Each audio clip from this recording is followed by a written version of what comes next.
মেটা presence কৃষি সংবাদ সুজলা সুফলা।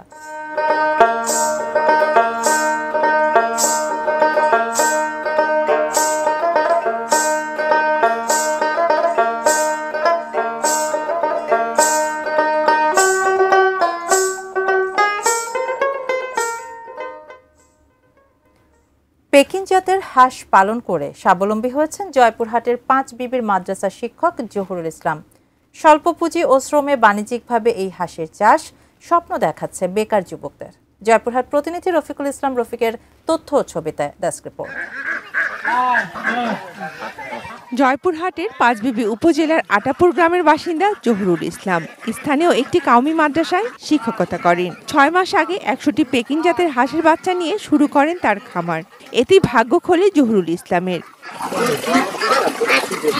Packing হাঁস দেখতে আকর্ষণীয় এবং দ্রুত বর্ধনশীল।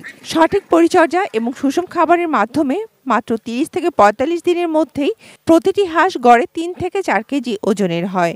বিক্রি হয় 800 থেকে 1000 টাকা পর্যন্ত। এই হাঁসের মাংস অত্যন্ত সুস্বাদু হওয়ায় চাহিদাও রয়েছে ব্যাপক। শিক্ষকতার পাশাপাশি এই হাঁস পালন করে আর্থিকভাবে লাভবান হয়েছেন জহুরুল ইসলাম। তার সাফল্যে অনুপ্রাণিত হয়ে অনেকেই এই পেশায় আগ্রহী হচ্ছেন। অনেকেই নিজ বাড়িতে গড়ে তুলেছেন কৃত্রিম হ্যাচারি। সেখানে উৎপাদন হচ্ছে বাচ্চা। 40-45 দিনে প্রায় 2.5 কেজি 3 কেজি ওজন আসতেছে। দেশি হাঁসের তুলনায় অনেক হাঁস এটা লাভবানজনক। এই খামার থেকে ডিম উৎপাদন করি, তার পাশাপাশি এই ডিম থেকে বাচ্চা ফুটাই। বাচ্চা ফুটে আমি মোটামুটি স্বাবলম্বী। দেশের প্রাণী সম্পদ খাতের উন্নয়নে সরকারের পাশাপাশি স্থানীয় বেসরকারি বিভিন্ন উন্নয়ন সংস্থাও ভূমিকা রাখছে।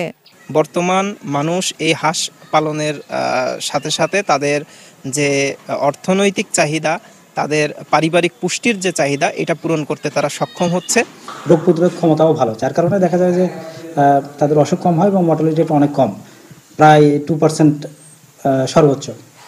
এক্ষেত্রে আমরা আমাদের এই দপ্তরের পক্ষ থেকে আমরা চেষ্টা করতেছি তাদের সঙ্গে মিলেমিশে এই পেকিং হাঁসের লালন পালনকে আরও মানুষের সঙ্গে আরও সহজতর করে এটার একটা এক্সপ্লোরেশন করার জন্য, যাতে আমাদের প্রাণীজ আমিষের পরিমাণ আমরা পূরণ করতে পারি।